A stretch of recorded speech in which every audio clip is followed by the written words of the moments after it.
चलिए आज एक कहानी सुनते हैं, एक ऐसे राजा और उसके बेटे की जो लीडरशिप मतलब नेतृत्व पर एक बहुत गहरा सबक देती है।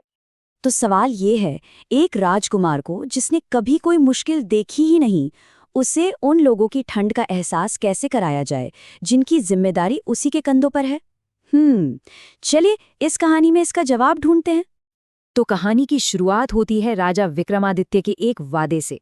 देखिए, सर्दियां आने वाली थी और राजा अपनी प्रजा को कड़ाके की ठंड से बचाने के लिए एक पक्की योजना बना रहे थे। उन्होंने अपने मंत्री से बिल्कुल साफ साफ कहा, इस साल किसी भी गरीब परिवार को ठंड की वजह से तकलीफ नहीं होनी चाहिए। ये सिर्फ एक हुक्म नहीं था, ये राज्य के सबसे जरूरतमंद लोगों से किया गया एक वादा था। और हाँ, ये कोई खोखला वादा नहीं था। राजा की योजना बहुत डिटेल थी।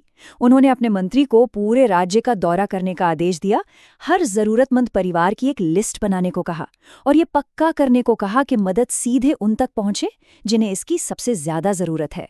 और तो और हर दस्तावेज पर शाही मोहर लगनी थी ताकि कोई भी गड़बड़ी ना हो सके।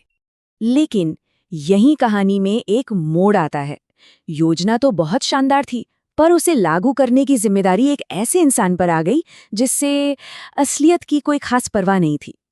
हुआ ये कि राजा विक्रमादित्य को अचानक किसी फैमिली इमरजेंसी की वजह से राज्य से बाहर जाना पड़ा और उन्होंने राज्य की बागडोर सौंप दी अपने बेटे राजकुमार प्रथमेश को। ये राजकुमार के लिए अपनी काबिलियत साबित करने का पहला और कह सकते हैं कि सुनहरा मौका था। लेकिन उसने क्या किया? जब मंत्री मदद के दस्तावेजों का पूरा ढेर लेकर राजकुमार के पास पहुंचा तो उसने कुछ ही घंटों में सिर्फ 15 दस्तावेजों पर मोहर लगाई। सिर्फ 15। सोचिए, अनगिनत परिवारों की किस्मत उन कागजों पर टिकी थी और राजकुमार ने महज 15 को मंजूरी दी। बाकी का ढेर बस वहीं पड़ा रहा। यहाँ पर जो फर्क है ना, वो सच में चौंकाने वाला है। एक तरफ लोग थे जिन्हें गर्म कपड़ों की, टूटी छतों की मरम्मत की और आग जलाने के लिए कोयले की सख्त जरूरत थी, और दूसरी तरफ राजकुमार दोस्तों के साथ शराब पीने और शतरंज खेलने में बिजी था। उसकी दुनिया ही अलग थी। जब राजा वापस लौटे तो उन्हें अपनी प्रजा की हालत और अपने बेटे की लापरवाही का पता चला। अब वो चाहते तो राजकुमार को डांट सकते थे, सजा दे सकते थे, पर उन्होंने कुछ और ही सोचा। उन्होंने उसे एक ऐसा सबक सिखाने का फैसला किया जिसे वो जिंदगी भर न भूले। राजा की योजना बड़ी ही कमाल की थी। सबसे पहले उन्होंने एक मजदूर को ढूंढा, रामू नाम था उसका, जिसकी शक्ल हूबहू राजकुमार से मिलती थी।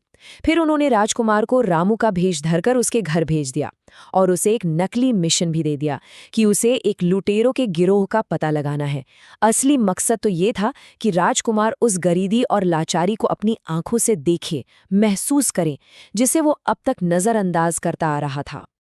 और यहीं से राजकुमार का असली इम्तिहान शुरू हुआ। उसे उस दुनिया का सामना करना पड़ा जिसके बारे में उसने सिर्फ कहानियों में सुना था, कभी महसूस नहीं किया था। रामू का घर क्या था? वो एक झोपड़ी ही तो थी। छत से लगातार पानी टपक रहा था, खिड़की पर कोई पर्दा नहीं था, तो ठंडी हवा सीधे अंदर आ रही थी। और सोने के लिए जमीन पर बस एक पतली सी चटाई, खाने में मिली सिर्फ प्याज और रोटी। और सबसे बुरा, सुबह सुबह उसे बाहर लगे नल के बर्फीले ठंडे पानी से नहाना पड़ा। पहली रात में राजकुमार की हालत इतनी ज्यादा खराब हो गई कि उसके मुंह से निकला, मुझे नहीं लगता कि मैं सुबह तक जिंदा भी बचूंगा। सोचिए, ठंड उसकी हड्डियों तक में घुस रही थी, और ये शब्द उस राजकुमार के थे जो मखमली बिस्तरों पर सोने का आदी था। लेकिन यही वो पल था, यही वो ठंड थी जिसने राजकुमार के अंदर कुछ पिघलाना शुरू कर दिया। उसकी अपनी तकलीफ अब उसे दूसरों की तकलीफ से जोड़ रही थी। अगली रात जब ठंड बर्दाश्त से बाहर होने लगी तो राजकुमार ने रामू की पत्नी माधवी से कहा कि उन्हें राजा से मदद मांगनी चाहिए। इस पर माधवी ने जो जवाब दिया उसे सुनिए। उसने कहा, राजा का मंत्री आया तो था, उसने नए कंबल, छत की मरम्मत और कोयले का वादा भी किया था, लेकिन वो कभी लौटा ही नहीं। और ठीक उसी पल सच्चाई एक बर्फीले खंजर की तरह उसके दिल में उतर गई। वो मंत्री जिसके वादे कभी पूरे नहीं हुए, वो कोई और नहीं बल्कि वो खुद था। ये उसकी अपनी लापरवाही थी जिसकी वजह से ये परिवार और न जाने कितने और परिवार इस तरह ठंड में ठिठुर रहे थे। बस इस एक एहसास ने राजकुमार को अंदर तक झकझोर दिया, उसे पूरी तरह से बदल दिया। अब उसे समझ आ गया था कि एक शासक होने का असली मतलब क्या होता है। अगली सुबह वो सीधा महल भागा।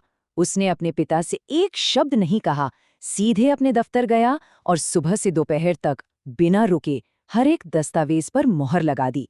और जब रात के खाने का समय हुआ तो उसने खाना खाने से ही इनकार कर दिया। जब राजा ने वजह पूछी तो राजकुमार ने कहा, हमारी प्रजा प्याज से रोटी खा रही है, ऐसे में मैं ये शाही भोजन कैसे कर सकता हूँ। अब वो सिर्फ एक राजकुमार नहीं था, वो एक ऐसा लीडर बन चुका था जो अपनी प्रजा का दर्द सच में महसूस कर सकता था। तो इस कहानी का सार क्या है? यही कि सच्चा नेतृत्व सिर्फ हुक्म देने या सिंहासन पर बैठने से नहीं आता। ये तब आता है जब आप उन लोगों की तकलीफों को खुद महसूस करते हैं जिनकी जिम्मेदारी आप पर है। अनुभव, एक्सपीरियंस, यही वो पुल है जो सिर्फ जानकारी को सच्ची हमदर्दी में बदलता है। तो आखिर में बस एक सवाल छोड़ जाता हूँ। ऐसी कौन सी चीज़ है जिसे हम सिर्फ किताबों से पढ़कर या किसी से सुनकर नहीं समझ सकते, जिसे समझने के लिए उसे जीना ही पड़ता है, अनुभव करना ही पड़ता है? ज़रा सोचिएगा इस बारे में।